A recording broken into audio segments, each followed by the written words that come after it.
Yaşasın halkların kardeşliği, yaşasın halkların kardeşliği, yaşasın halkların kardeşliği, yaşasın halkların kardeşliği.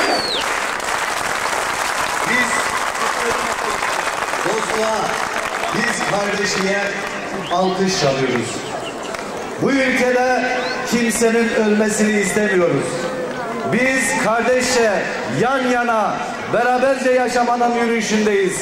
Bu yürüyüşü 24 Aralık'ta iktidar yapmak için buradayız.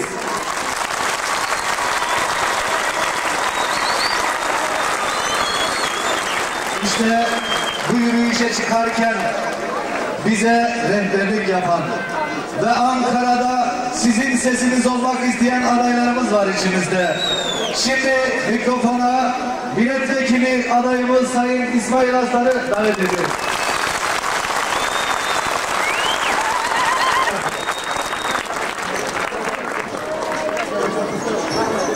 Acaba dünyaya gele ve kurda hey bu hukası kahraman, hukası cesaretli, hukası namus. Estağfirullah ki dünyaya tur milletki ve mehebe.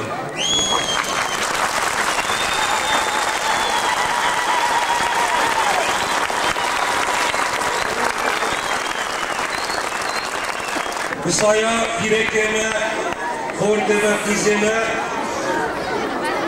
Hısaya ve aşıklık ve sertlikli ve beraber doğru dünyaya ve aşıklık Hısaya ve bir doğru dünyaya ve nazarına.